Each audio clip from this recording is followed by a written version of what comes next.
Om Namo Bhagavate Vasudevaya.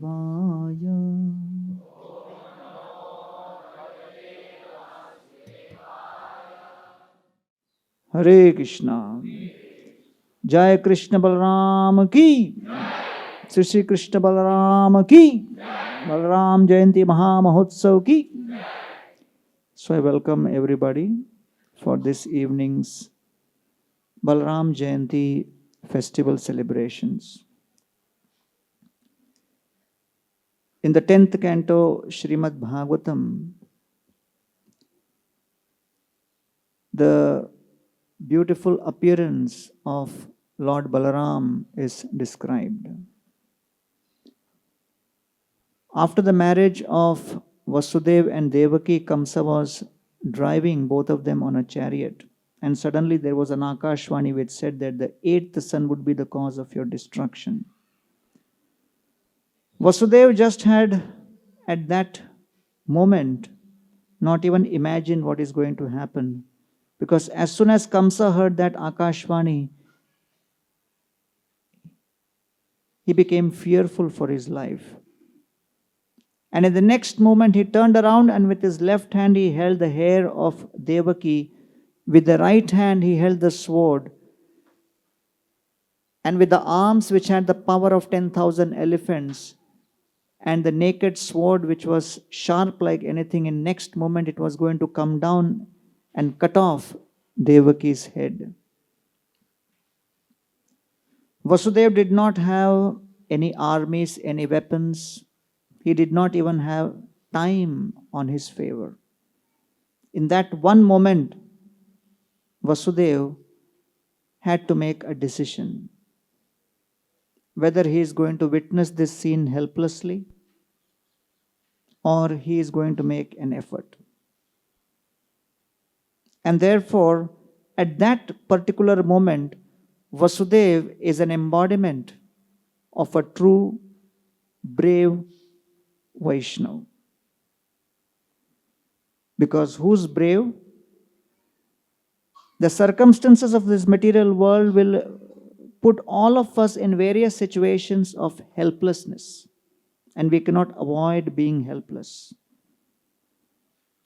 But a Vaishnava who is endowed with the quality of bravery is one who may be helpless but never becomes hopeless. And therefore, in that one moment, Vasudev decided that although Kamsa is inevitably going to attack and kill Devaki, still what is within my control is my ability to try to protect and save Devaki. And so he used that one moment at his disposal to try to convince with all of the effort he had. And somehow he was able to convince Kamsa not to kill Devaki at that moment, with the promise that he is going to hand over the sons as soon as they are born. So the sons were born, one after another, and then, as all of us are aware from the 10th canto, the 6 sons were killed. So, when the 6 sons are killed, the Vaishnava Acharyas, they bring up this question: who were these 6 sons of Devaki? Saptamo Vaishnavam Dhama Yam Anantam Prachakshate Garbho Babhuva Devakya Harsha Shoka Vivardhanaha. These 6 sons of Devaki are known as the Shatgarbhas.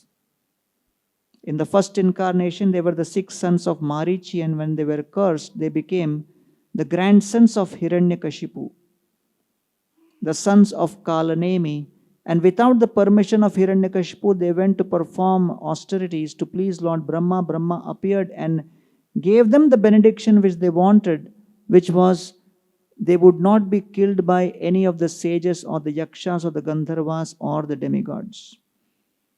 When Hiranyakashipu came to know about this, Hiranyakashipu became very upset, very angry, and he cursed them that without my permission you went and took blessings of Brahmaji. In fact, they followed the same thing which Hiranyakashipu did. But because they did without his permission, he was very angry and he cursed them that you have asked and requested for protection against all of these categories, but you have failed to mention demons. And therefore, I curse you that your father Kalnemi, who was an Asura, in the next life will become Kamsa and become the cause of all of your death. And so these 6 sons, Shadgarbhas, became the sons of Devaki. And all of them were killed one by one by Kamsa. इसका feedback कम करो.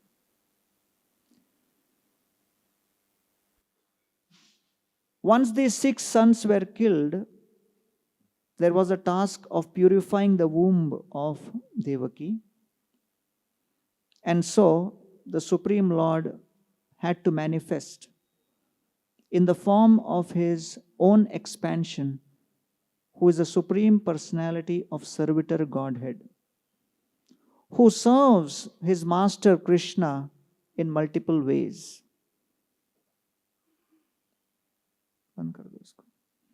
And one of the ways in which he serves is by offering to be the bed. So therefore,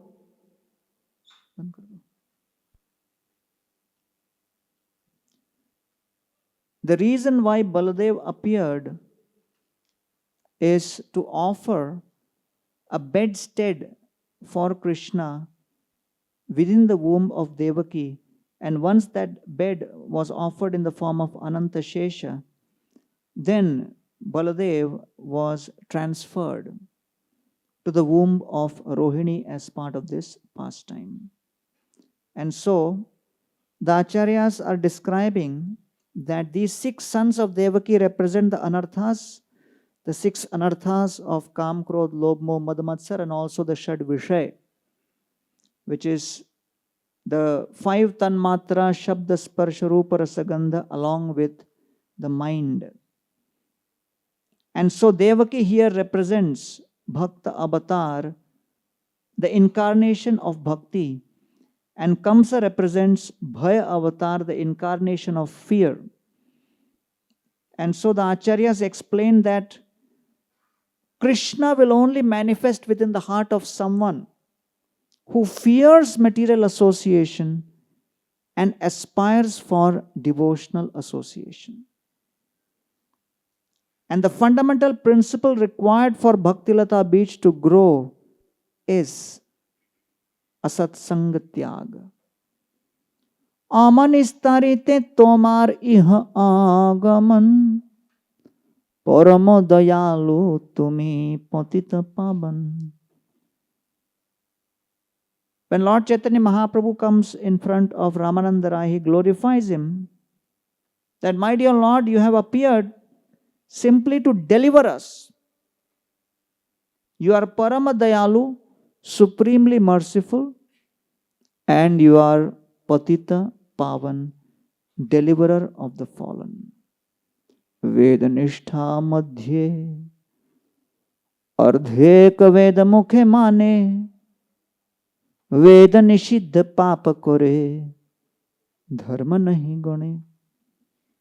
And he says, the biggest challenge people face is not lack of knowledge. It is not lack of information. It is challenge in application. And therefore, Patita means one who knows what is to be done, what is not to be done, but does not have the necessary strength to apply that knowledge. And therefore, Srila Prabhupada, while installing the Krishna Balram deities at Sridham Vrindavan, he asked this question: why are we installing Krishna Balram in Vrindavan? And he says, Krishna gives the sword of knowledge, but if one is weak, that he cannot lift the sword, he requires strength. And Balaramji represents that strength.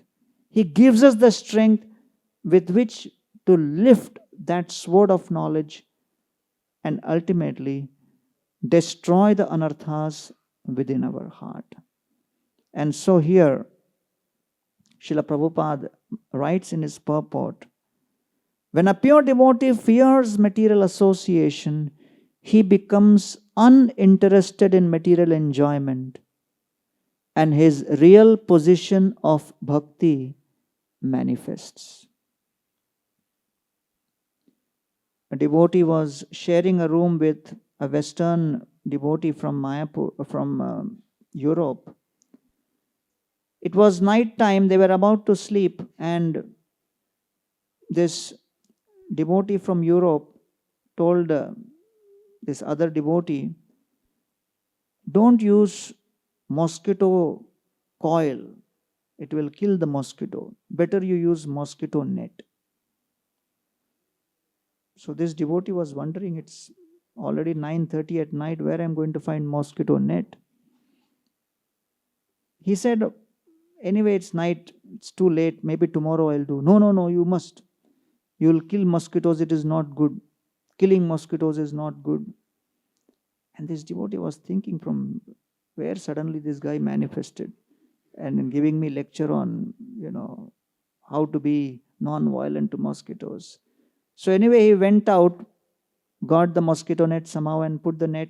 And as he was sleeping, he asked this devotee that, why suddenly you have become so compassionate to mosquitoes? Yes, I understand you must be, but what's your story? And he said, I was actually a soldier in a rebel army during the war in Croatia. And it was my routine to kill a few dozen people every day. One day, I caught hold of one person during this war and put the gun on his head and told him, I'm going to kill you. And that person looked straight in my eye and said, you can't kill me. So he said, I got bewildered. I can't kill you? So I have a gun in my hand, I'm going to pull the trigger, I'm going to kill you. He said, with a smile, you can't kill me. I said, what do you mean you can't kill me? How can't I kill you? He said, I am eternal. You're eternal? What do you mean? He said, I am not this body. I am a soul. So are you. So he said, this was too bewildering for me. I took him inside the room, closed the door, and said, hey, what are you talking about? What impressed me most was he was fearless. He was not giving this lecture in a AC hall. He was speaking this to a person holding the gun on his head. So then he said, please tell me, what is this you're talking about? And in the next 10 minutes, this person gave him an entire synopsis of the 6-session Gita course. Who am I? What is God? What is karma? Including predicting where this person will go after killing so many people. And then he said that I actually became devotee when he got a Bhagavad Gita from somebody. He read the Bhagavad Gita, he got transformed, and he wants to just share the message of the Gita with others. He is also in the army because that's part of his profession. But Arjuna was also a warrior and he heard the Bhagavad Gita. So this guy got really intrigued. He took him aside and said, okay, I release you. You tell me, where is the latest and nearest location where I can find this knowledge? So he gave him the address. Come here. Because devotee is always ready to preach. So this man left him alone.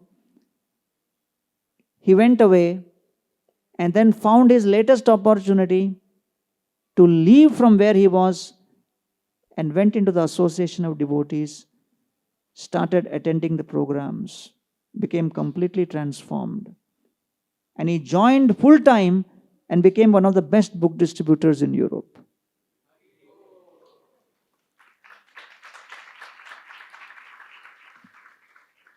And then he said that here is the power of the Bhagavad Gita, that before I read the Bhagavad Gita, I had no clue about what is the goal of my life, and I was willing to do any kind of activity without even thinking about my consequences. But now, after studying the Gita and following the Gita and practicing the Gita, just see the power of the Gita, that a person who was willing to kill several people every single day without batting an eyelid is so conscious that he does not even want to kill a mosquito. That's the power of Bhagavad Gita of Srila Prabhupada. So therefore, Prabhupada writes here that when a devotee fears material association and starts associating with the satsanga, what happens? He becomes uninterested in material enjoyment, and his real position of bhakti becomes manifest. And that's what is described here, that Saptamo Vaishnavam Dhama Yam Anantam Prachakshate. Balaramji manifests within the heart, within the womb of Rohini now, after being directed by Krishna via Yogamaya. And so it is described here. Why Baladev appears in Devaki's womb first? Anera ki katha Baladeva Mahashay Yara Bhava Shuddha Sakhya Vatsalyadimay. Baladev is in the mood of being a servant of Krishna. And so, he simply wants to serve his master, Krishna, in Vatsalya, in Sakhya, in Dasya. Tehu apanaka koren, dasa bhavana, Krishna dasa bhavavina, ache kona jana. Although he is in the mood, he is actually an avatar, an expansion of Krishna, his bhava is that of being a dasa. Apanaka koren dasa bhavana. I am a das. I am a servant of Krishna. That's his mood. And Krishna dasa bhavavina nahi ache jana. And he just sees everyone as Krishna's das only. That's his mood. Sohasra vadane jeho shesha sankarshan dasha deha dhari kore krishnira sevan. In this mood, as Anantashesh is holding all the universes just like a mustard seed, with his unlimited mouths, he is glorifying Krishna and revealing to all the souls trapped within those universes about the purpose of the universe is to serve Krishna and please Krishna. And that's the purpose of Harikatha, to reveal to all the souls what's the goal and purpose of their lives. And so, Ananta Shesha, Adi Shesha, with millions of mouths, is glorifying Krishna since time immemorial, and he has not even glorified a fraction of Krishna's glories. And therefore, those who are aspiring to glorify Krishna through Harikatha, on this day of Balram Jayanti, must seek shelter of Lord Balaram in the form of Ananta Shesha with his unlimited mouths. He is the original glorifier of Krishna. He is the original speaker of Harikatha. And he has the power to give that potency to anybody who seeks that from him. Bhutair mahatbhir ya imapuro vibhu nirmaya shete Yadamushu Purusha Bhungte Gunan Shodasha Shodashatmakam Yo Alankrishishta Bhagavan Vachamsi Me. When Srila Shukadeva Goswami is speaking to Maharaj Parikshit, out of great compassion, concern, wanting to protect Maharaj Parikshit at that last moment of death, the greatest change which each one of us will experience, that moment which is filled with uncertainty and unlimited pain, he understands that the only thing which can provide that insurance is when one has intense desire to serve Krishna in the midst of prosperity and adversity in every single moment of one's life, going through every change which is a cause of pain. Any change in life is a cause of great pain, and therefore the changes we go through in life is to prepare us for the unlimited change we are going to experience when the soul will be dragged out of this body against our will when we least expect it. And so, only when one remembers Krishna and continues to pray to Krishna to be a servant, then one can face that particular moment with fortitude, successfully. And therefore, Shukadeva Goswami is preparing Maharaj Parikshit for that moment. And as he begins to speak the Harikatha, he realizes that one cannot speak Krishna Katha and one cannot empower others to hear Krishna Katha unless one is empowered by Krishna himself. And that empowerment originally comes from Ananta Shesha, that personality who is glorifying Krishna since time immemorial. Yonta pravishya mama vachamimam prasuptam sanjivayat akhila shakti dharasvadamna anyam sahasta charana shravanatvagadin pranan namo bhagavate purushaya tubhyam. Dhruva Maharaj, a 5-year-old boy, not educated, not familiar with Sanskrit or Sanskrit grammar, simply by the touch of Lord Vishnu's conch shell, starts glorifying Lord Vishnu with prolific poetry. And he says, it is simply the touch of Krishna, Krishna Shakti, which can make this happen. And therefore, to be able to sing is a power. To be able to earn money is a power. To be able to influence people is power. To be able to write is a power. There are various kinds of power which people have, and people are aspiring through the modern education system to gain access to that power. To code in computer language is a power. And so many people are aspiring to do that. But Lord Balram Ji is revealing to us that amongst all the different types of powers available in this world, one of the most significant powers is the power to serve. That is also a power. That power exists within every soul naturally, but it needs to be cultivated. And therefore, Lord Balaram is the original carrier of that power to serve.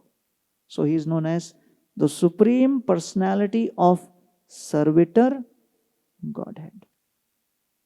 And so here he describes Dashadeha dhari kore Krishnera sevan. He serves Krishna in 10 ways. As Krishna's bed, as Krishna's asana, Krishna's cushion, Krishna's chamara, Krishna's shoes, Krishna's fan. He serves as Krishna's umbrella, garments, ornament, and Krishna's sacred thread.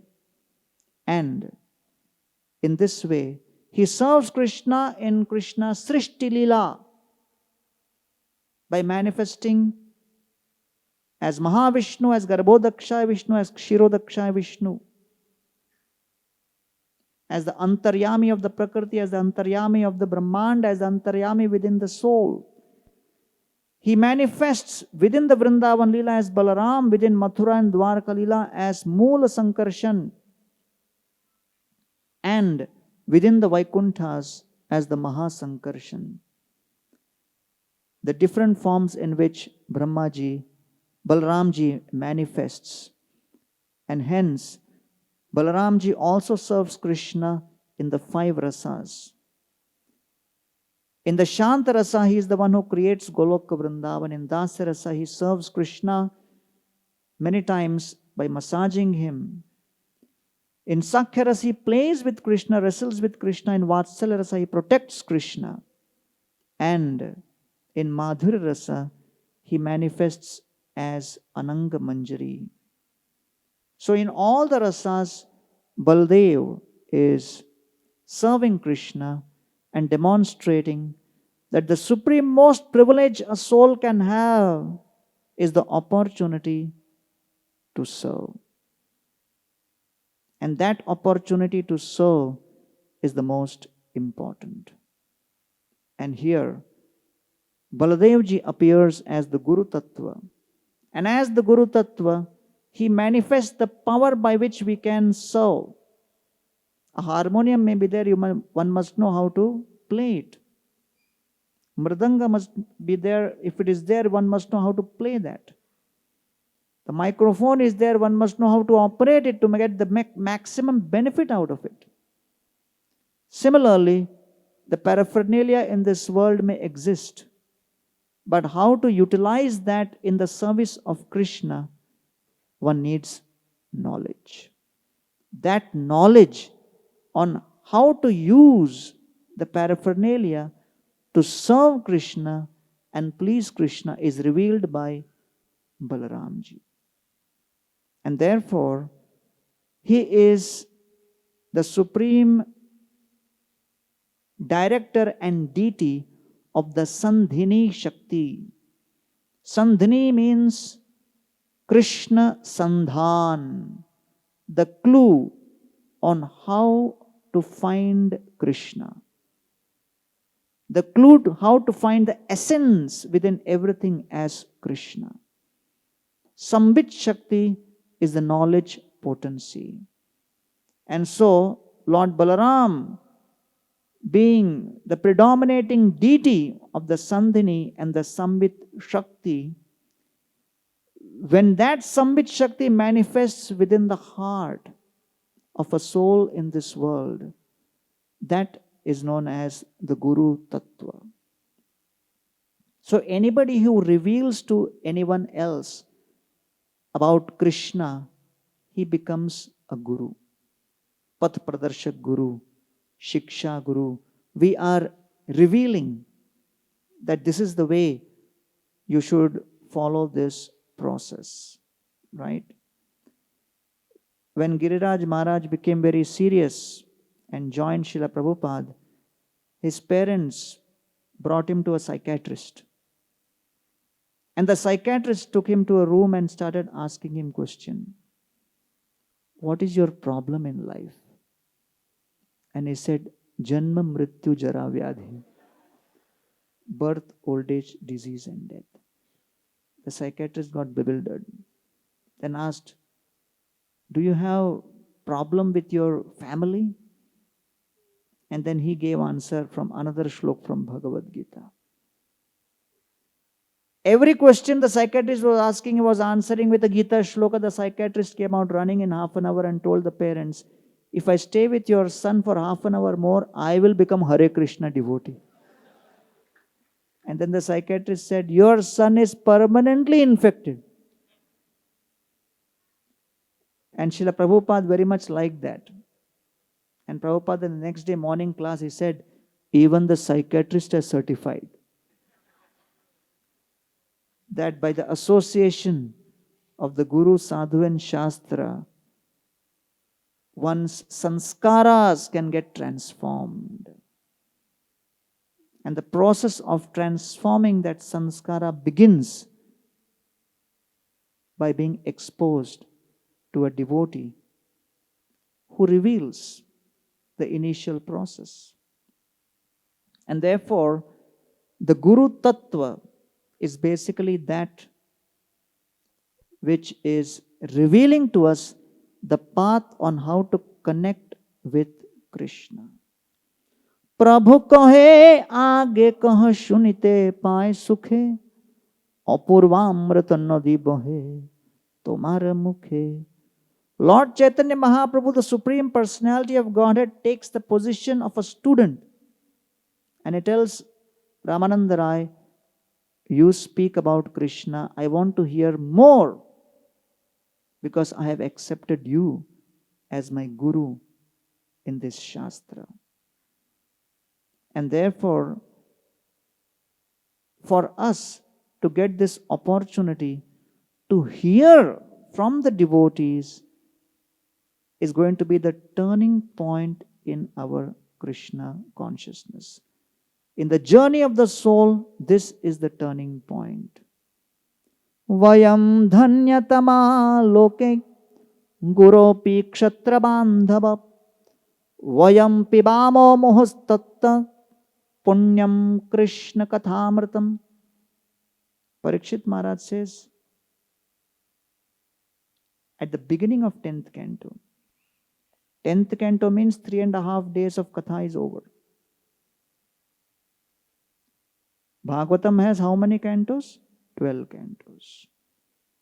First 9 cantos has 9,000 verses. Last 3 cantos have 9,000 verses. So if you have finished till 9th canto, don't be so happy. Please know that you have finished only half. I was staying at someone's house for the night. Next day morning, they told me, can you give Bhagavatam class? I said, okay, give me 6th canto. Say they brought the whole Bhagavatam set fully packed in plastic. And they started opening in front of me. I said, when did you buy this set? And they said, we can't remember when our son was in which class, which standard. They started discussing. I said, you never opened it so far? And they said, we were waiting for you only to inaugurate. So the knowledge is there. Parikshit has only 3.5 days. And here is Shukdev Goswami speaking the katha. And here is Takshak coming in 3.5 days to kill him. When there is a prospect of death, it eclipses all other thoughts. So a person who is about to die in 3.5 days is saying, we are the most fortunate. Dhanyatama. So who is dhanya, fortunate? One who gets the association of devotees. Sadhu Sangha is fortunate. Who is more fortunate? One who gets to hear Krishna Katha in that association is more fortunate. So then one wonders, then who is most fortunate? One who gets prasad at the end of the katha?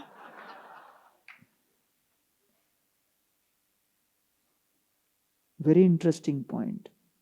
The difference between more fortunate and most fortunate is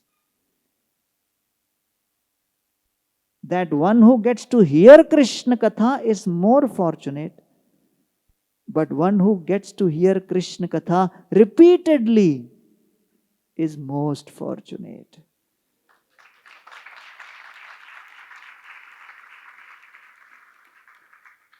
And so Srila Jagannath Das Babaji Maharaj told his followers, tomorrow we will celebrate the disappearance day of Sanatan Goswami Pad. Everybody said, Hari Bol. We'll have a festival. Everyone said, Hari Bol. And he said, and so one of the followers asked, Babaji, how we will follow it? What will be the program? So Jagannath Das Babaji Maharaj said, We will begin the day by chanting the holy names in Kirtan. Then we will do Harinam Japa. Then the follower said, then what? Babaji Maharaj said, then we will speak the glories of Srila Sanatan Goswami.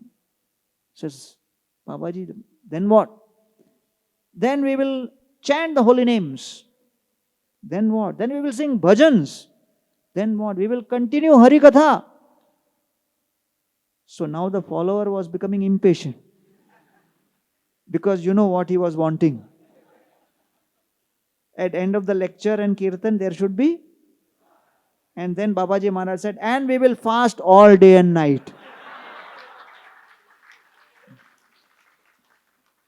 Many of the followers left.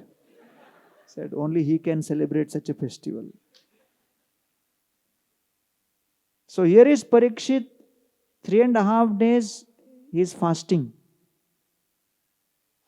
Not only is fasting, he has not slept also. And Takshak is going to come and bite whom?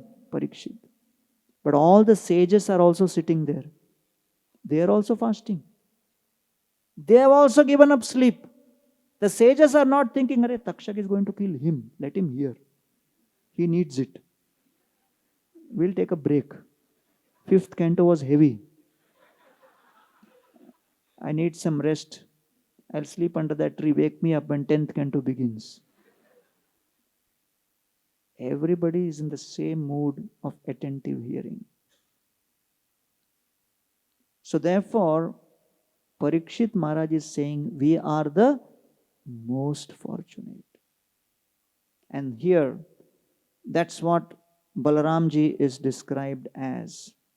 That one cannot attain the supreme platform of self-realization without being sufficiently favored by Balaram. And Srila Prabhupada says, Bala here does not mean physical strength, but spiritual strength. This was 1964, just an year before Srila Prabhupada went to the West. Prabhupada is sitting with his 1 or 2 more godbrothers, and they are having prasadam.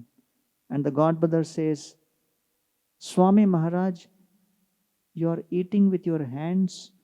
You are going to America. You should learn how to eat with knife and fork.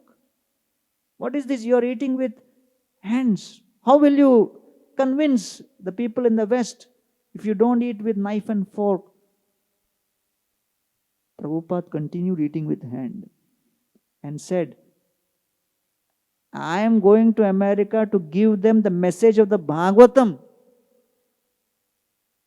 and teach them the Vedic Sanatan Dharma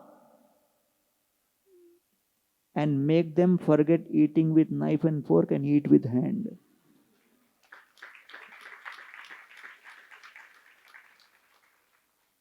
So when Prabhupada was praying in Shantipur to Advaita Acharya to empower him to go to the West,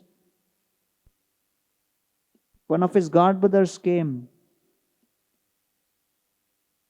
and he looked at Srila Prabhupada and he said, Swami Maharaj, we heard that you are going to spread the message of the Srimad Bhagavatam in the West. Srila Prabhupada said, I am not going to the West. Srimad Bhagavatam Mahapuran is going to the West. I am just going with them as their servant. That was the mood of Srila Prabhupada. And so, when Lord Balaramji, he appears in the mood of being a servant, of revealing the glories of his master Krishna. And as I described before, the original narrator of all the glories of Krishna and one who is repeatedly speaking the Krishna Katha eternally is Balaramji or Anantashesha. Now, after the birth of Balaramji, Krishna is also born, brought from Mathura to Gokul, it is described that for the Kshatriyas, Namkaran has to happen within the first 100 days. And who is keeping track of this? Vasudeva. So Vasudeva is in anxiety. My son, what must be happening with him? I left him in Gokul next to Yashodamaya and came back. What about his name? His Namkaran should happen. So this is the anxiety which is throbbing within the heart of Vasudevji. And so he decides, let me send Gargacharya. Garga purohito rajan yadunam sumahantapa vrajam jagamanandasya vasudeva prachodita. So the Raj Purohit, the priest of the royal dynasty, Gargacharya, enters into the sleepy town of Gokul in the cowherd community. As soon as Nanda Maharaj sees him, he is in bliss and immediately requests him, my dear Gargacharya, you have come here to give your satsanga. The satsanga will only become complete and successful when we receive your blessings through transcendental sound vibration. And the best way you can do that is by please offering names to our two children who are without any names. What a privilege it is to become the guru for Krishna and Balram. But what is Gargacharya's response? He says, my dear Nanda Maharaj, thank you for your offer.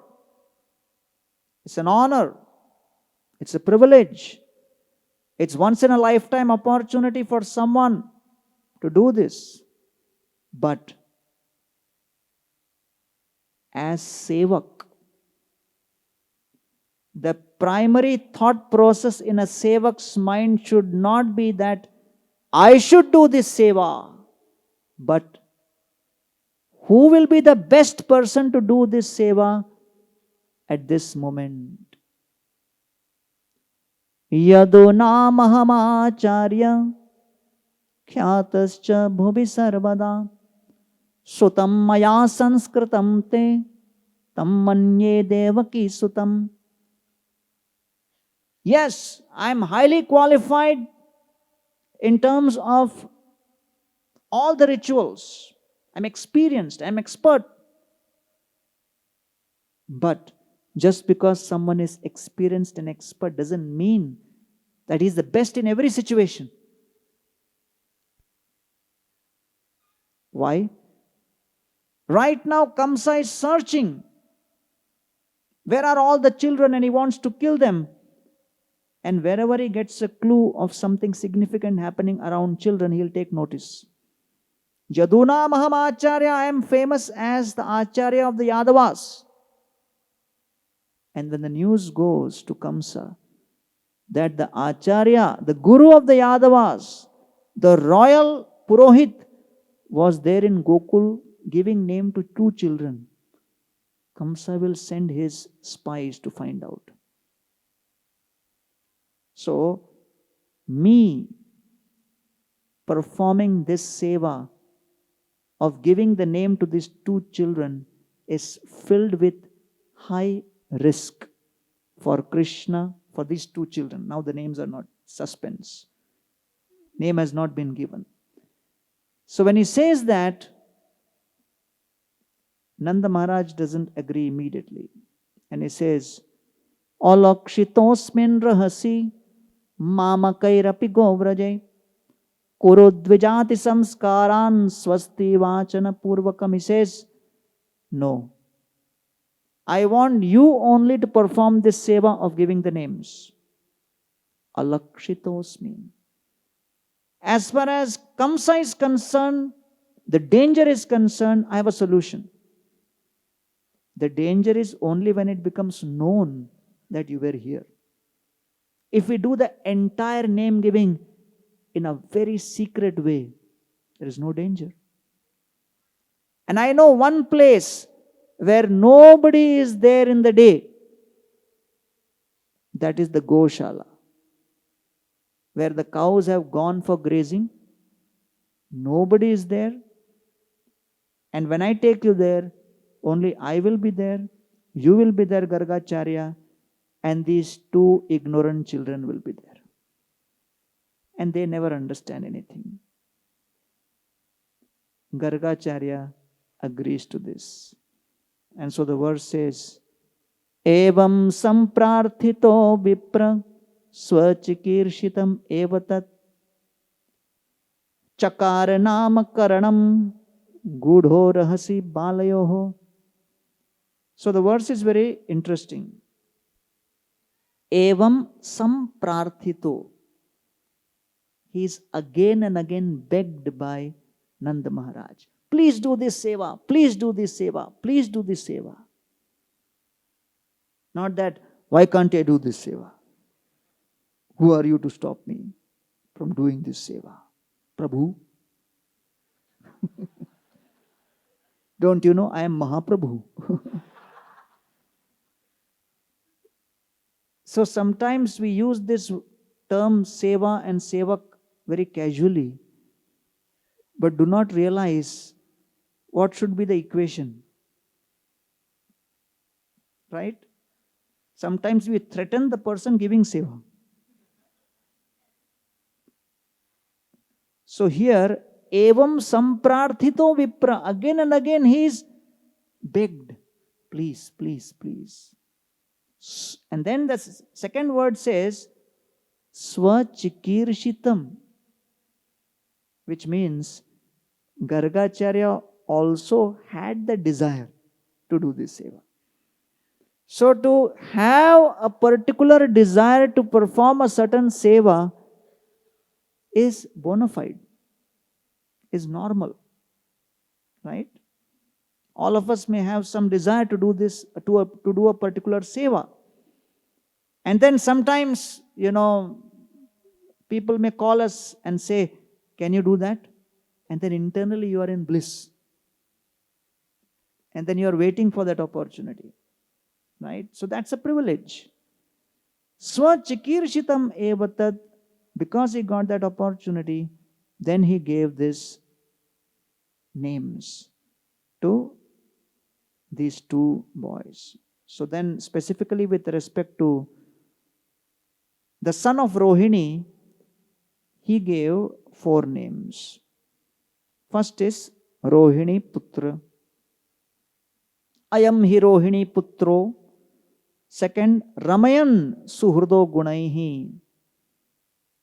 The second name given was Ram, one who gives happiness to his relatives and friends by his transcendental qualities. Third, Balabhadra, Baladikyat Balam Vidu, who manifests extraordinary physical and spiritual strength. And fourth, Yadunam aprathak bhavat sankarshanam ushantyapi, one who connects the two families of Vasudev and Nanda Maharaj. So he is known as Sankarshan. So Rohini Putra, Rama, Balabhadra and Sankarshan. And therefore Srila Prabhupada says, this Bala is not physical strength, but it is the spiritual strength and the strength to be able to serve Krishna constantly, consistently, committedly.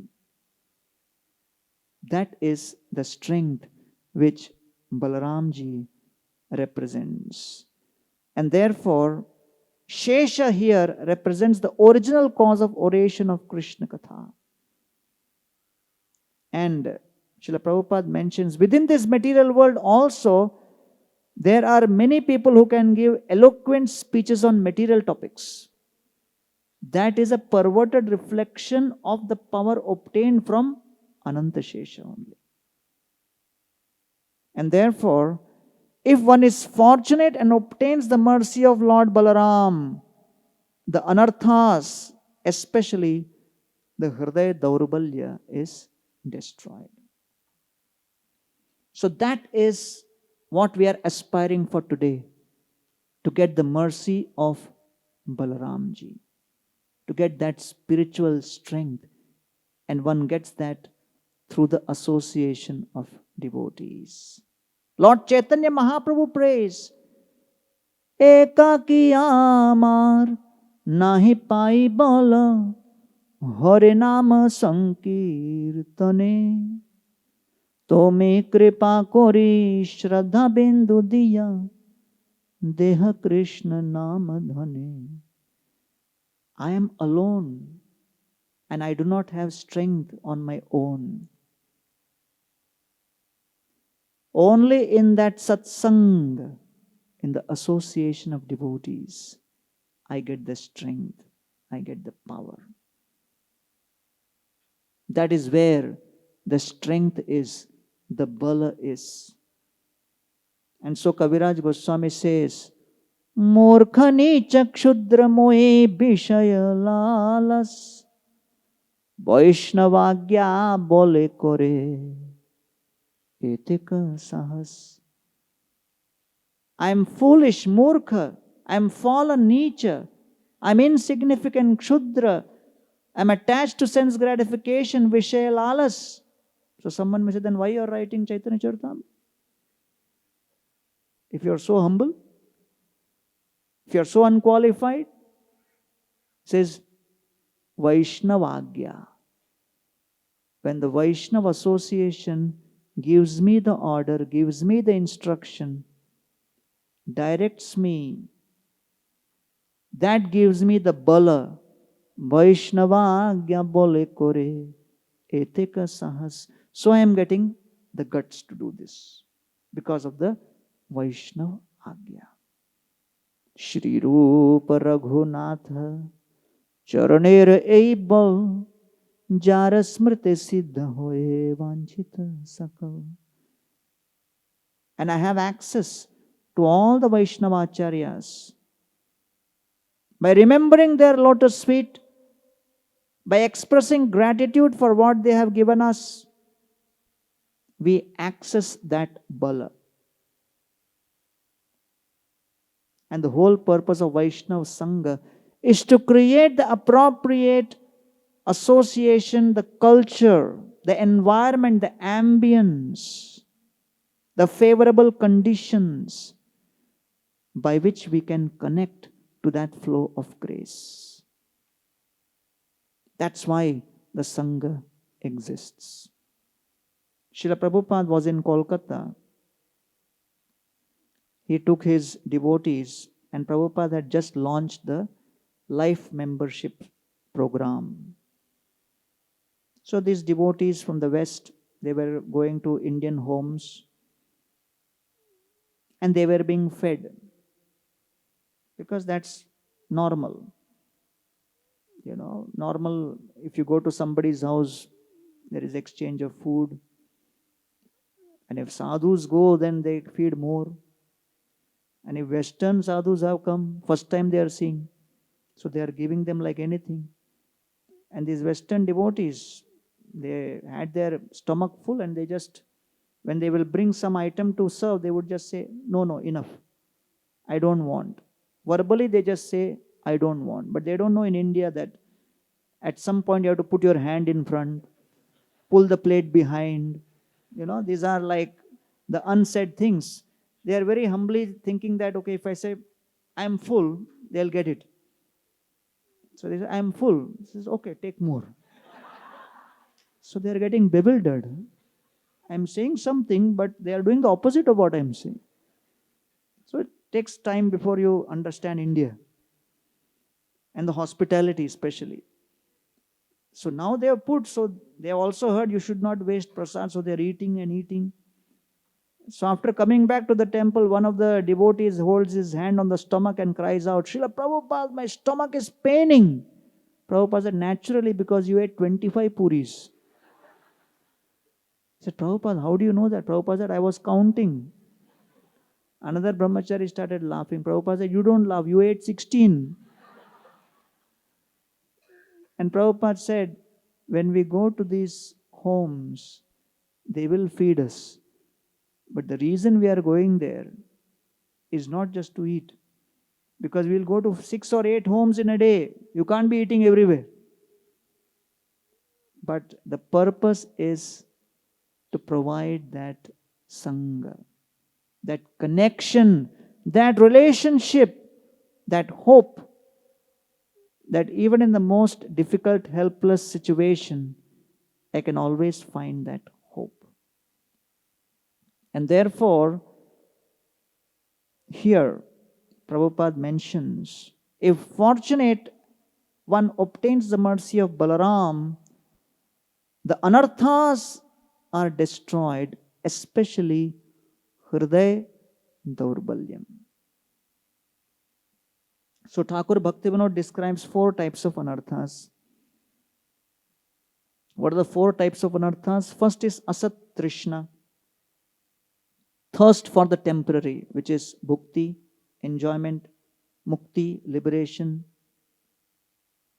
siddhi, perfection, and 4th is heavenly, swarga, bhoga. The second after Asat Trishna is aparadha, nam aparadha, seva aparadha, swarupa aparadha, vaishnava aparadha. Then third is tattva brahma, illusion about tattva, reality, swatattva about soul, paratattva about supreme, sadhya and sadhana tattva, all these brahma. This is known as tattva brahma, virodhi vishaye. The last is hriday daurbalya. So what is the anartha of hriday daurbalya mean? It means first, krishnetara vishay asakti, attachment to things separate from Krishna. That is weakness of heart. Second, kutinati, duplicity, crookedness, fault finding. Third is matsarya, envy, and pratisthasha, desiring puja, labh, pratishtha. Desiring name, fame, and adoration. So therefore, this hriday daurbalya or weakness of the heart is especially very, very difficult to overcome because it influences and affects our intention. Because everything in bhakti begins with intention. Anyabhilashita shunya. When there is purity in intention, then only there will be enthusiasm in one's inspiration to practice bhakti. Then there is spotless integrity. Then there is perfect, impeccable intelligence to make the right choices. And then we have relentless intensity to be able to face the obstacles and move on. And so, about Thakur Haridas, it is described, Nirvikar Haridasa Gambhir Ashay Bolite Lagila Tare Hoya Sadai. In spite of all distractions which Thakur Haridas was subjected to from external influences, nothing could bewilder him. Nirvikar, there was no vikar. Why? His ashay or intention was gambhir. It was very deep. It was authentic. What was his intention? I am a servant meant to please Krishna, meant for his enjoyment. So he was free from the intention that I am an enjoyer. So therefore, absorption in the chanting of the holy names is not a matter of yogic perfection. The absorption in the chanting of the holy names flows just like honey, automatically, when there is alignment between one's intention, thoughts, and actions.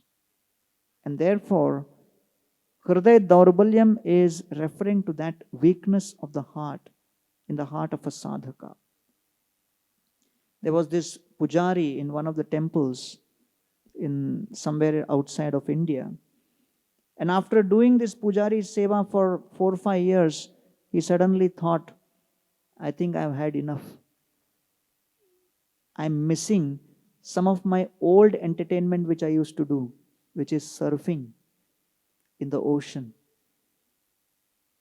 Out of nowhere, some old habit cropped up, and that thought became obsessive.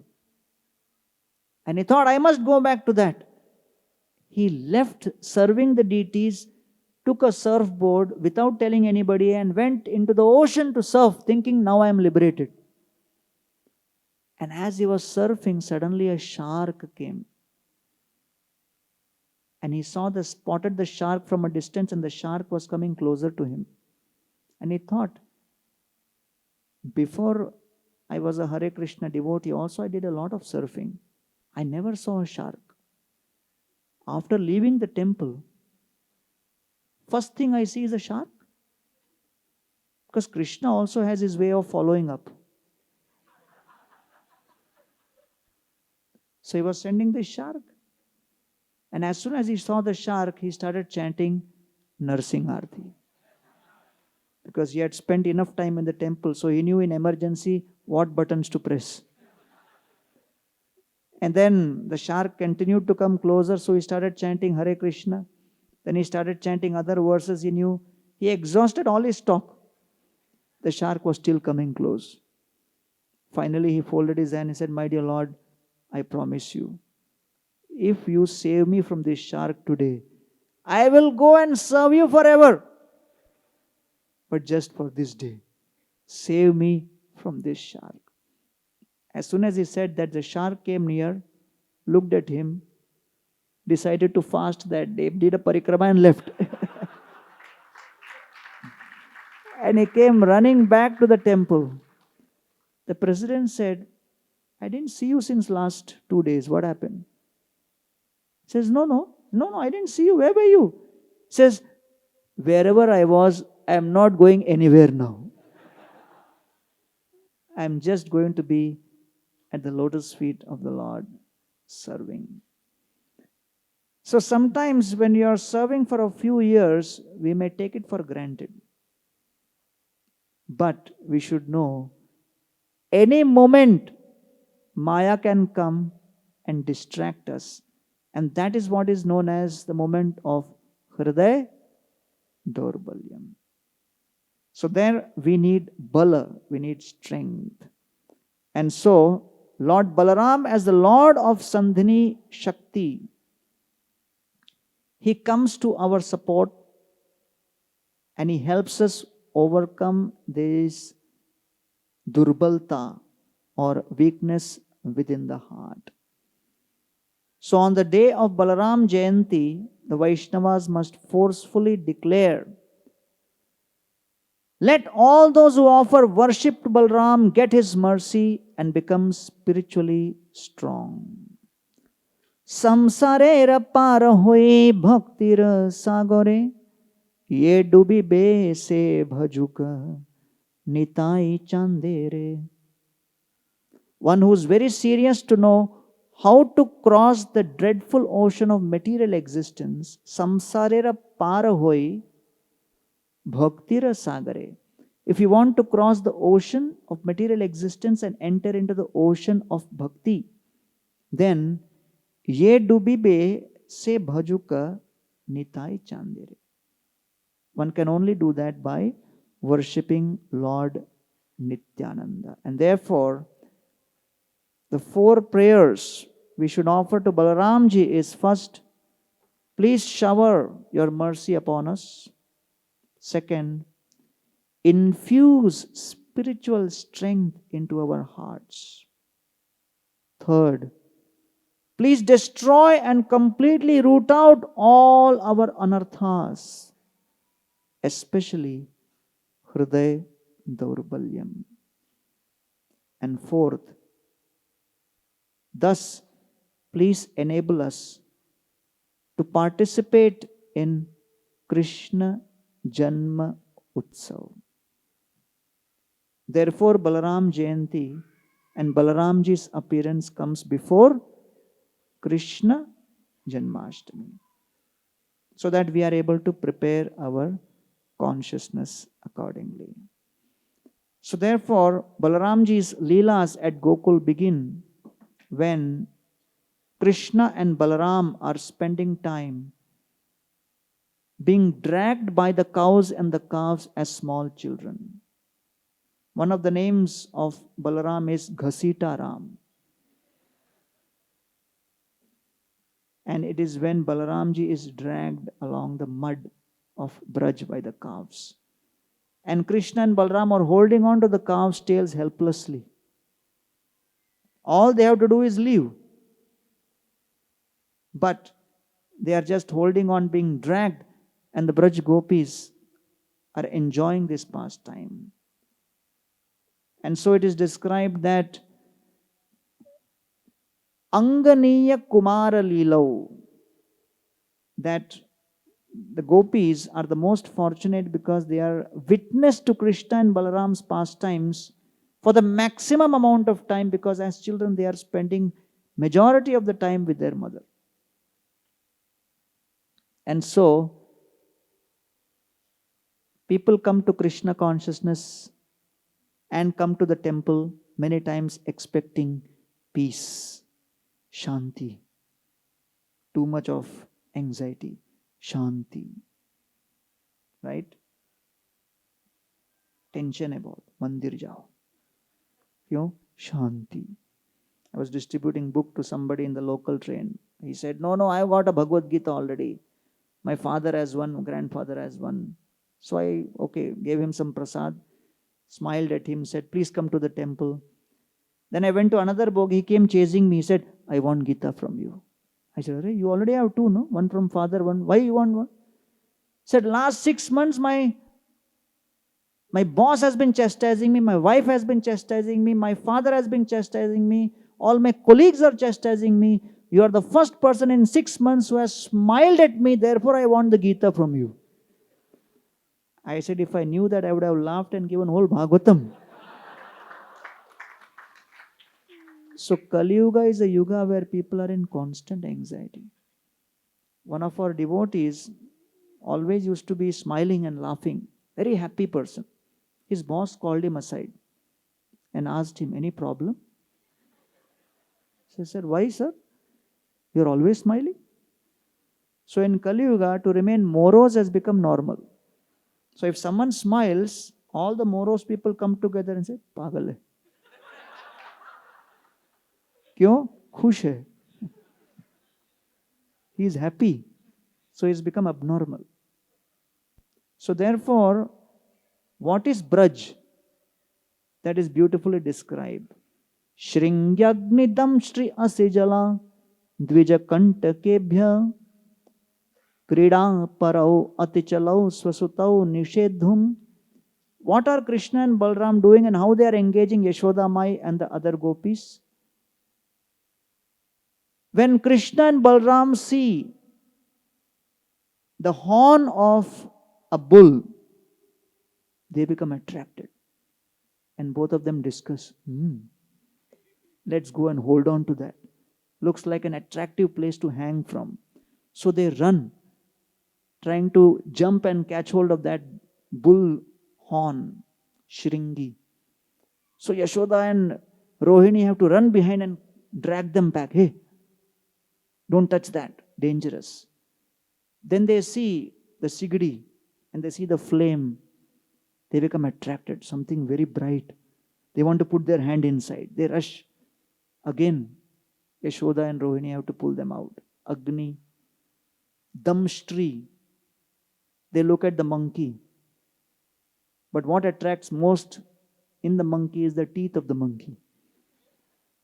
They catch hold of the monkey's face and start counting their teeth. When Yashoda and Rohini see that, they are in panic. What are they doing? And they pull them. Asi, then there is a sword which is hanging for protection. the beam of the sun rays hit against the sword and there is a big bright reflection. They are attracted. What is that? They want to catch that. It's a sharp edge. Yashoda and Rohini again panic. Jala, there is a pot of water which is kept. Both Krishna and Balram look at each other. We have to find out what is inside. They open the top and they look inside. And their head is in, feet are above. And Yashoda and Rohini hold them, saying, oh my God, what are they doing? Dvija, they see the birds like vultures and they want to catch them. Kantakebhya, and they are running out into the forest and get their feet blistered. So what are they two described as? Krishna, Balram are described by Srila Shukadeva Goswami as Krida Parau. What are they? Krida Parayan. One who are completely dedicated and surrendered to playing day and night. Right? Somebody came and was seeing Krishna art book. And I asked, which photo you like the most? And they pointed to Mahavishnu photo. And said, Mahavishnu photo? Why? Right? सो रहे हैं और काम भी हो रहा है. I said, only for him it is possible, not for you. So people are waiting for an opportunity where we can be constantly be playing. They are krida parau, ati chalau, swasutau nishedhum. They are trying to stop them. Grihiyani kartumappi yatra natad jananyau, to such an extent that neither Yashoda or Rohini are able to do any of the household activity. Because by the time they start something, they are doing something or the other. So they are constantly chasing them. Shekata apatul alam manaso anavasthan. So this is the, as they say, the punchline. What is the punchline in this verse? Shekat apatur alam manaso anavasthan. The consciousness of Rohini and Yashoda Mai in Gokul was, and this is Srila Prabhupada's translation, because Srila Prabhupada personally translated till chapter 13. So this is in that category. This is Prabhupada's translation when he is in his last, days. So Prabhupada translates this line as I call it, Prabhupada classic, some of the classic, which makes your day. Fully, Yashoda and Rohini were fully equipoised. Okay, first word, fully equipoised. Second, in the transcendental ecstasy. Fully equipoised in the transcendental ecstasy. Third, of distress. Fourth, of material affection. So to figure this statement out will take an entire lifetime of practice. Fully equipoised in the transcendental ecstasy of the distress of material affection. That is a glimpse of the experience of Braj. No Shanti. The Shanti is there, but different type. In Ashanti. The constant Ashanti. Thinking about how to serve. Because naturally, if the servant is sleeping, how will master be protected? Right? Master is hungry and tells the servant, okay, give me food. He says, Shanti. Tolerate the hunger. Vacho vegam manasa krodha vegam. Udropastha vegam. And he gives a lecture on tolerating hunger. That is not the job description of the servant. And when he says, I am hungry, cook for me. Cook. Why should I cook? So therefore, servant by definition means he has always got to be in anxiety. So then, what about pleasure? I thought we are here for pleasure. I heard statement, chant Hare Krishna and, but before happy is what? And. That and includes many things. And that includes how we have to be constantly in the mood of thinking about serving the master. So therefore, when Yashoda Mai ties up Krishna, Balramji comes there. And Balramji looks at Krishna and says, "Hey, what is this? You got tied up? Who tied you?" And Krishna looks at Balramji and says, "What is the use of you being elder brother? I am tied up like this. And you are making fun of me. Go and release me. Who tied you up?" Arey, who else? Yashoda Mai. Balramji goes inside and shouts, "Who tied Krishna up? Who tied Krishna?" Yashoda Mai comes out with a stick. And she says, "I tied Krishna. What will you do?" Balramji says, "Do you know who is Krishna?" Yashoda Mai says, "Who is Krishna?" Balramji says, "He's the Supreme Personality of Godhead, cause of all causes. Ram, Narsinga, Vamana, all the avatars came from him." Yashoda Mai says, "Who are you then?" Balramji says, "Me. I'm the first expansion of Krishna. Vasudev, Sankarshan, Pradyumna, Aniruddha, these avatars come from me." Yashoda Mai picked up the stick, looked at Balram and said, "All the avatars had to be born in my home only or what? If you speak anything more, I'll tie you up also." Balramji goes running to Krishna and he says, "I tried, but I failed. Yashoda Mai has tied you with Vatsalya Ras, and so with Sakhya it cannot be untied." So Balaramji and Krishna participate in many pastimes in their Bal Leela. Athanyadapi Krishnasya toka charitam manusham lokam asadya tata jatim anurundhata. Parikshit Maharaj says, we want to hear these pastimes of Krishna as a child because they are the most attractive and most relevant. When Krishna as a child, because practically everybody in this world has families and children and they have experience of reciprocating with children, protecting the children, nourishing the children, growing the children, educating the children, inculcating the right values and culture in the children, and the anxiety they have to go through, they can relate with the anxiety of Nanda Maharaj and Yashoda Mai. Therefore, Krishna amongst all the avatars is the most relevant for human society. Otherwise, Narsingh Dev, he never had a Bal Leela. He only came to take away Bal of Hiranyakashipu. No Bal Leela. You know, you can't kind of have Makhan Chori Leela with Narsingh Dev. He is here to suck the blood. So therefore, Krishna and Balaram perform the pastimes to attract the attention of all the conditioned souls in human society, to invoke the desire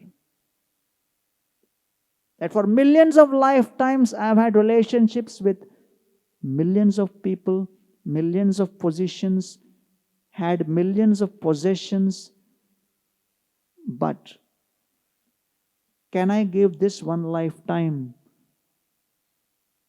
for even the semblance of a relationship with Krishna Balaram? And therefore it is better, it is more profitable to have an imperfect beginning, struggling, fledgling relationship with Krishna and Balaram than to have a perfect relationship with anything of this world without Krishna consciousness. That's the kind of mood which they are sharing. And then comes the Gocharan Leela, where Krishna and Balram on Shuklashtami Kartikeshu Smrita Gopashtami Budhai. In Shukla Ashtami of Kartik, Gopashtami is celebrated. That is the day Krishna and Balram, they took charge of the bigger cows. And so, Prabhupada writes in the purport that Nanda Maharaj did not believe in an artificial education system. He was in cowherd community. He trained Krishna and Balram in Gocharan. And as Krishna is moving around with Balaramji in the forests of Braj, Krishna glorifies Balaramji. Aho ami deva varamararchitam padambujam te sumana falarhanam. Oh Balaramji, see all of these trees. They are offering respects at your lotus feet. They are offering their flowers. They are offering their fruits. Tamopahatyai. And they are all experiencing great distress that they are not able to come around, travel with you, because they have roots and they cannot move. So Krishna glorifies Balaramji, saying, the trees are worshipping you, the bees are glorifying you, the peacocks are dancing in your glory, and Mother Earth feels so fortunate to be touched by you. In a whole series of verses, he glorifies this. And at this time, Krishna and Balaram, they come to a spot which is known as and famous as Talavan. Rama Rama Mahabaho Krishna Dushta Nibarhana. And the cowherd boys look at Krishna and Balaram and say, Oh Krishna, oh Balaram, we are hungry. And we can smell the tala fruit which is growing on the trees here. Please, get us these tala fruits. So Krishna and Balaram say, so what is the problem? Oh, there is this demon whose name is Dhenuka. He is in the form of a donkey. And he is preventing us. He will not eat the fruits. He will not allow others to eat the fruit. That is his donkey mentality. And therefore, we want you to help us. So, Dhenuka was actually an Asura. And that Asura was a descendant of Bali Maharaj. So, a descendant, the son of Bali Maharaj, he was enjoying with 10,000 girls. At that time, Durvasa Muni had come and cursed. That you are making noise like a donkey, become a donkey. So that's how he had become a donkey. But because Bali Maharaj had been promised by Lord Vishnu that he will not kill any of his descendants, so Krishna did not want to kill. So Krishna turned to Balaram and gave him the opportunity. You kill. You go ahead. So Balaramji goes and starts shaking the tala trees. And Balaramji doesn't know what's going to happen. In the sense that he knows, but in that pastime he's just shaking and the tala fruits fall down. And by hearing the thud of the falling of that fruits, Dhenuka becomes activated. And Dhenuka comes rushing, wanting to attack Balaramji. And without warning, he hits Balramji on his chest with his hind legs. And Balramji is taken aback. And he said, oh, the cowherd boys spoke about fruits. There was no description of this attack. So Balaramji is taken aback. But then he recovers for that moment. And then he goes around and catches hold of Dhenuka's feet, twirls Dhenuka's entire body over his head. And it is described that as he was doing that circumambulation above his head, by the force of that, Dhenuka left his body. And all Balaramji threw was the dead body of Dhenuka. And he threw it strategically to the tallest tree. So that when the tallest tree fell, the shorter trees also fell. And in no time, all of the tal fruits were on the ground for the cowherd boys to eat. That was done by Balaramji in one moment. But now, Balramji killed Dhenuka. But the other associates of Dhenuka, they were also donkeys. They saw in front of their eyes how Balaramji has killed, but it didn't enter their system. So they came and attacked with great enthusiasm both Krishna and Balaram. And so Krishna and Balaram, they decided, let us share this. So some donkeys Krishna killed, some donkeys Balaram killed, and the Bhagavatam describes all of these donkeys were multicolored. So it was a panoramic scene. And it is described that the dead donkeys were thrown and their bodies were hanging in different positions in the trees. And so Thakur Bhaktivinoda says that Dhenuka represents the gross materialistic intelligence of discriminating between I, me, and mine. Me and mine. Me and mine. And therefore, Dhenuka would not enjoy the tal fruit himself, but this talavan is mine, and I will not allow others also to enjoy. So that was the moment where Balaramji destroyed him. So when we have this conception of me and mine, we cannot connect spiritually. We cut ourselves off from others because we see us as different from others. So Krishna says in Gita, Mamai Vamsho Jiva Loke, Jiva Bhuta Sanatana. So therefore, in spiritual life, we seek the power to serve. And we do offer every day Tulsi Arati, Brinda Devi, who gives us the power and allows us entry to serve. When my father met His Holiness Radhanath Maharaj, for the first time, Maharaj asked him, so what were you doing?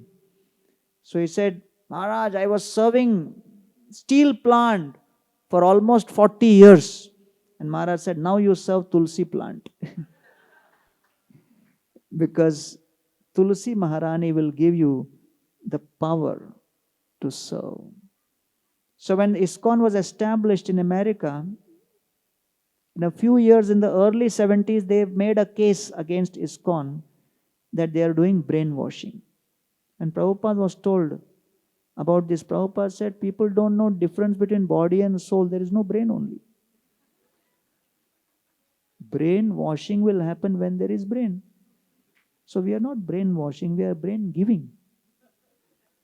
But still there was a very serious case, and the president of the New York temple came to Prabhupada and said, what we'll do? Prabhupada said, well, we won't hire a lawyer, you only fight the case. He said, hey, I'm a college dropout. How will I fight the case? Prabhupada said, take my books in the courtroom. Keep the Srimad Bhagavatam in the courtroom. And you speak from the first canto, first chapter, first verse. Second day of the case, speak from the second verse. Third day, speak from the third verse. Convert the court case into Bhagavatam class.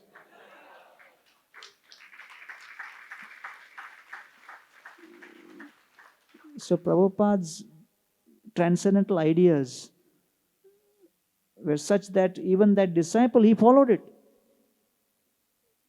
And he was speaking from the Bhagavatam. Every day, after 7 days, the judge asked, how much more evidence you have? And the devotee said, I have spoken only 7. Total is 18,000 verses. So the judge got a little worried. So he called up his friend who was Harvard divinity professor and said, what do you think about these Swami Prabhupada's books? And he said, they are authentic. These books are authentic, and Hare Krishna is not a cult, it is a bona fide religion. So immediately the judge in the courtroom said, I have heard enough evidence. Now I am giving a verdict. The Hare Krishna is a bona fide religion and not a cult.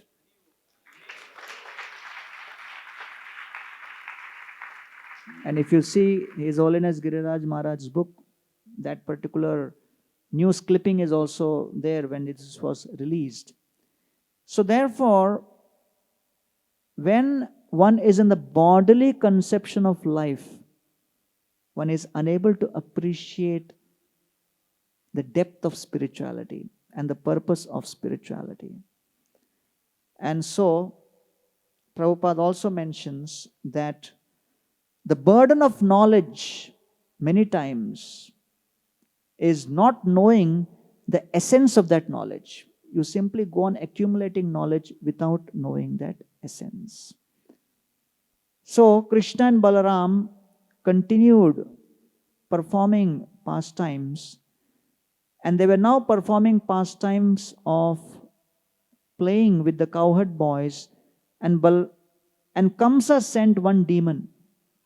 That demon took the form of a cowherd boy, and the name of that demon was Pralambasura.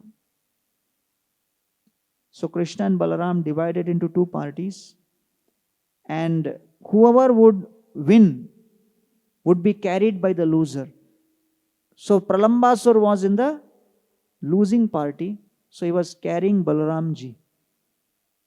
So as part of the game, he started running with Balaramji, and because he wanted to kill Balaramji, he went deep into the forest, and Balaramji was wondering, where is he taking me? This was not part of the game. But then, after some time, Balramji realized what is happening. So at this time it is described, Pralambasura was considered so powerful,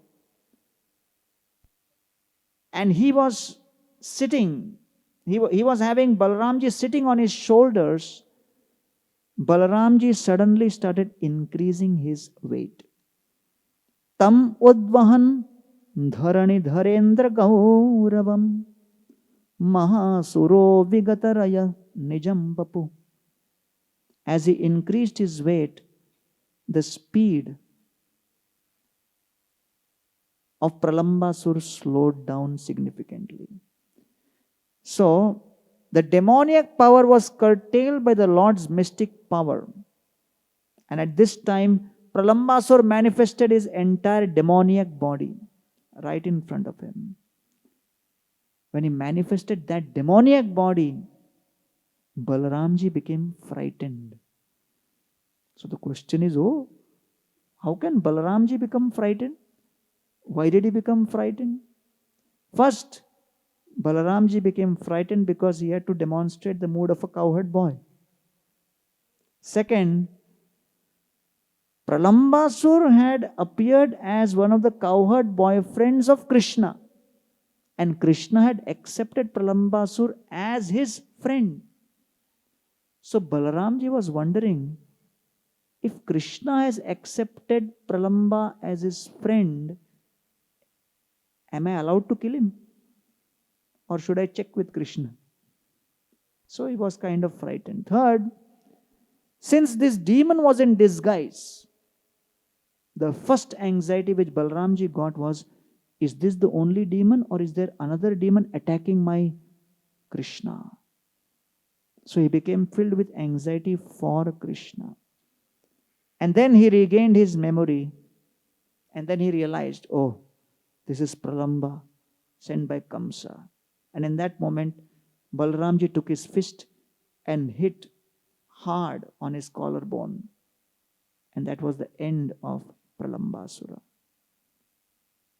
Pralambasura represents the anartha of lusty inclinations for gross and subtle sex. He represents cunning and cheating propensity. He represents the greed for money and the desire to be worshipped. So one of the words which comes repeatedly in the Srimad Bhagavatam is Nirvyalika. Nirvyalika means without pretension, without duplicity. Lord Chaitanya is Patita Pavan, not Kapata Pavan. So therefore, any semblance of a cheating propensity is not tolerated.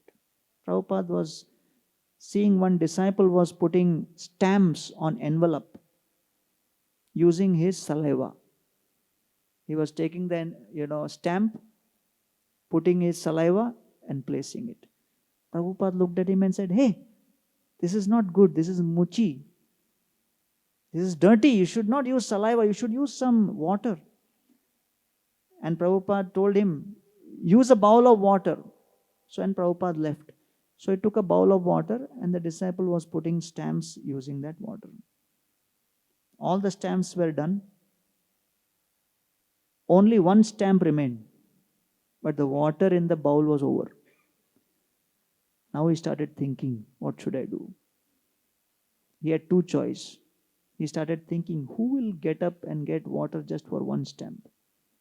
For one stamp, I have my old technique. I am experienced in that. And most importantly, he looked around. Nobody was there. I can do this. Why? Nobody is seeing me. So at that moment, he took that last stamp and then put his tongue out. And as soon as he placed that stamp on the tongue, the door opened and Prabhupada was standing there. And Prabhupada said, "I told you not to do this." He said, "I didn't know you were going to come now."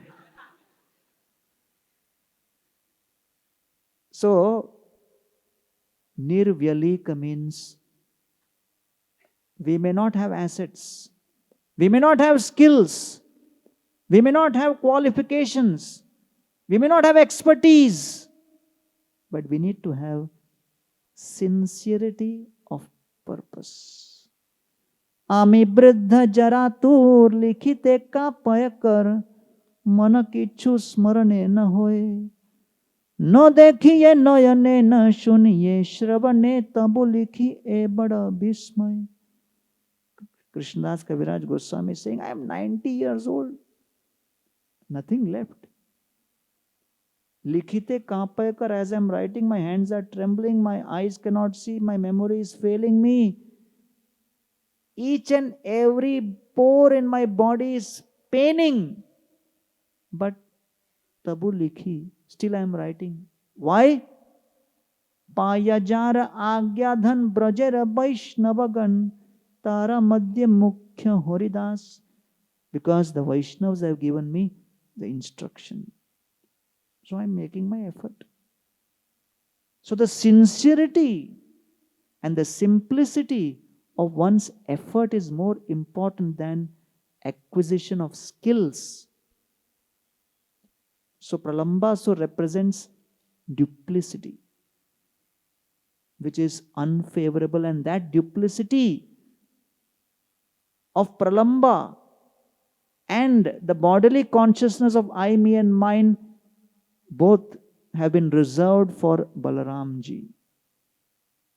Only through taking shelter of Guru they can be destroyed. So how to overcome this? 5 steps. First, get realization.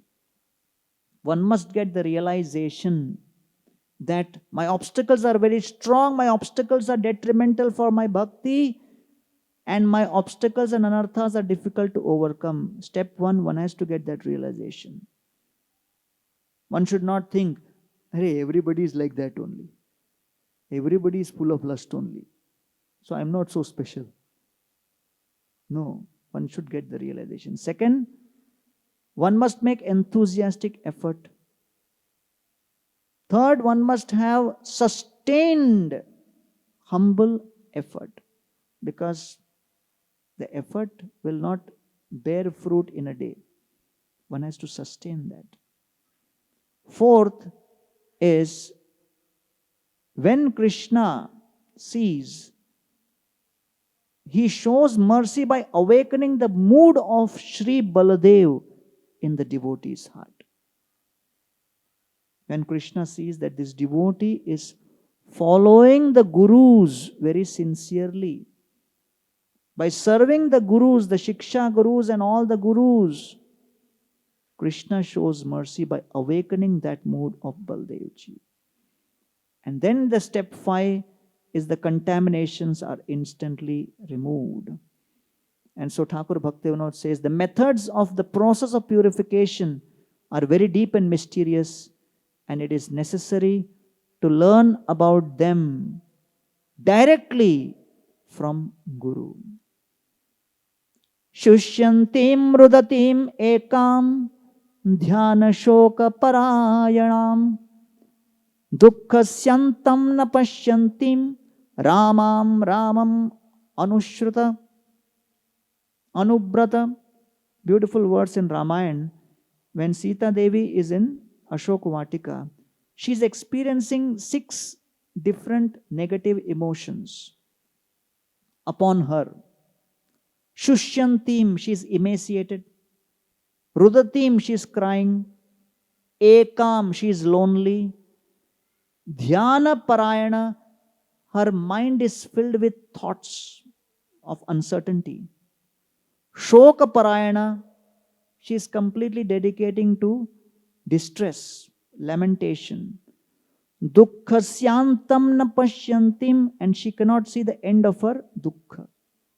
These are the 6 negative circumstances in which she is in Ashok Vatika. But what is her external appearance and what is her experience? Ramam. She is blissful. In the midst of the ocean of distress, she is an island of joy, peace, serenity. Why? Ramam anubrata. Because she is accepting everything as the will of Rama. And that is the only way to be happy. When we see things as the will of the Lord and decide how I can participate in facilitating and supporting the will of Krishna. So on the occasion of Balram Jayanti, let us offer our prayers at the lotus feet of Shri Balramji, that my dear Lord Balaram, please empower us that we can serve Lord Krishna the way you have demonstrated. To serve Krishna with loyalty, to serve Krishna without any abhimana, to serve Krishna without any aparadha, to serve Krishna with the desire to purify our anarthas, to serve Krishna with complete absorption and dedication. Only Lord Balaramji can empower us to do that. And today, on the occasion of Balram Jayanti, as Srila Prabhupada said, whenever you have any problem in life, just come in front of the deities of Balaramji and express to Balaramji, my dear Lord Balaram, I am having this big problem and big issue in my life because of which I am not able to serve Krishna properly. Please take care of this. As soon as we offer this prayer, rest assured that Balaramji will make sure that all those obstacles in our service to Krishna are overcome and we are actually able to serve Krishna to our heart's content. Thank you all very much. Hare Krishna.